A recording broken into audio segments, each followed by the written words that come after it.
Moi, je profite de l'occasion, on a encore un petit peu de temps ici, pour vous montrer comment on débarque de ces fichus zodiaques. Et j'essaierai de vous filmer aussi l'embarquement du prochain groupe pour que vous vous rendiez compte, ce n'est pas des difficiles conditions de voyage, mais il faut faire attention. C'est pas quelque chose qu'on improvise comme quand on débarque d'une annexe sur une plage avec des cocotiers pour aller prendre un petit punch avec les copains. Voilà, donc on est une dizaine, 10-12 par zodiaque. Un guide pour, bien sûr, pour conduire, pour piloter, il sait où aller, c'est lui qui gère la position.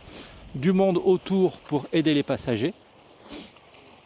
Et la technique, on regarde le pilote du zodiaque, on bascule la jambe, pour les gens qui sont à droite du zodiaque, donc à gauche sur l'image, on bascule la jambe droite, on pivote, on met la deuxième jambe ici dans l'eau et on descend. Vous allez voir comment ça se passe. C'est pas difficile, mais il faut un minimum de souplesse et de confiance et de sécurité, sinon on a vite fait de basculer, de glisser et de se retrouver à la baille. Alors ça se passe bien, il y a peu d'accidents, hein. Nous on n'en a pas vu, pourtant ça fait un paquet de fois qu'on vient dans des croisières comme ça.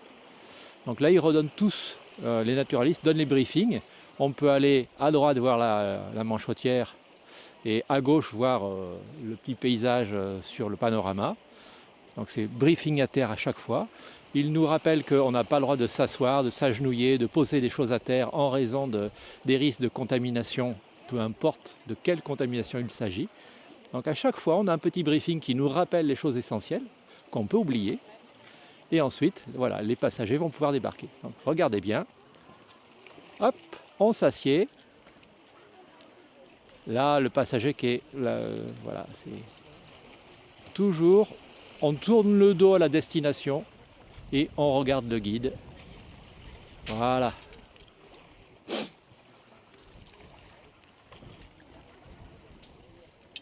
Ce qui permet de voir ce qu'on fait et d'avoir une certaine sécurité dans les mouvements. Alors la scène est un peu longue, j'en conviens. J'en ferai peut-être une petite vidéo séparée, embarquement-débarquement. Ça vous permettra de comprendre ce que l'on vit quand on fait des croisières comme ça. Voilà pour le débarquement. Et on va voir comment on embarque sur les zodiaques. Embarquement maintenant, parce qu'ils enchaînent, hein, il n'y a pas de temps à perdre, on est quand même 400 passagers à faire l'aller-retour. Donc même principe. On s'assied sur le boudin, on bascule vers l'avant du bateau, on passe la jambe intérieure d'abord, puis la jambe extérieure. Une par une, on ne passe en principe pas les deux jambes en même temps, sauf si on est vraiment habitué, et c'est des coups à se casser la gueule dans le zodiaque. Et on n'a pas envie de se casser la gueule dans le zodiaque.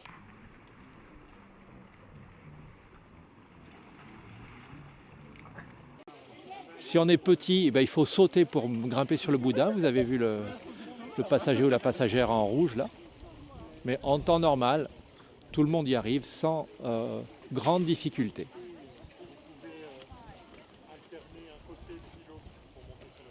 Comme le dit Franck, notre accompagnateur français, on alterne un côté puis l'autre pour équilibrer le zodiaque. On peut s'asseoir très en avant, c'est plus facile.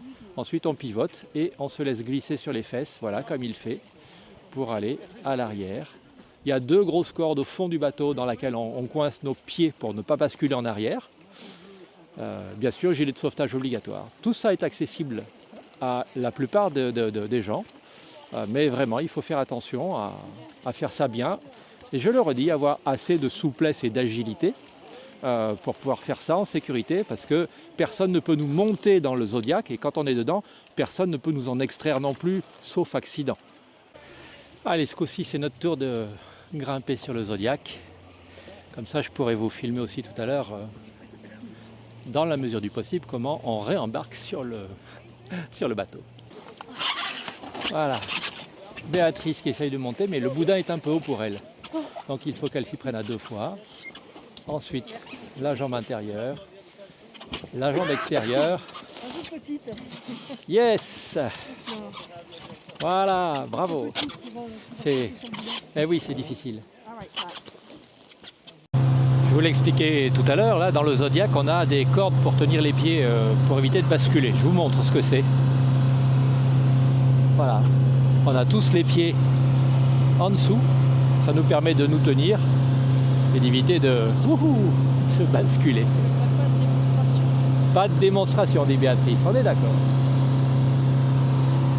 Voilà, au loin là-bas, notre navire porteur, et au loin derrière, l'endroit d'où nous venons. Comme me dit Béatrice, nos guides ont des masques de ski pour bien voir. Ça leur donne un look très étrange. Nous voici revenus sur notre bateau et on va entamer la procédure d'embarquement. Je vais essayer de vous la montrer. Donc on va se mettre sur la petite jetée extérieure là-bas. Hier, il y avait pas mal de clapots et pas mal de vagues. C'était un peu sportif. Là, aujourd'hui, la mer est assez calme. On va regarder comment ça se passe. Donc, quelqu'un sur le bateau avec une gaffe pour attraper l'amarre rouge et nous attacher au bit d'amarrage. Et ensuite, le moteur en prise pour tenir le Zodiac le long du ponton. Voilà, en prise en avant, le moteur tourné, le Zodiac le long du ponton.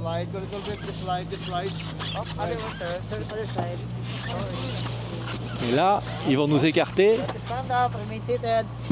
Voilà, pour avoir un peu d'aide et avoir un petit... On enlève les pieds des cordes. On se libère les mains. Donc moi, je ne vais pas le faire tout de suite. Voilà.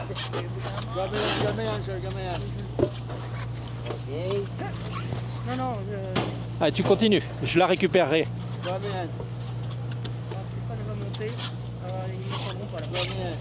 Je vais monter, bah c'est moi qui ai le son, hein, donc ça va enregistrer de toute façon. Ouais. Voilà. Allez, bientôt à moi. Et je récupère la caméra après. Thank you.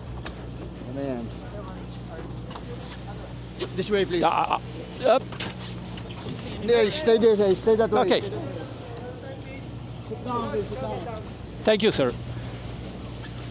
Voilà. On récupère tout le monde. Voilà, on a toujours un petit coup de main. On est au niveau et c'est parfait, on a débarqué. Bravo. Et ensuite, par là, pédiluve. On va nettoyer les bottes.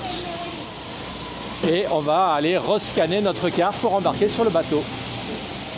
Pas mal, non ?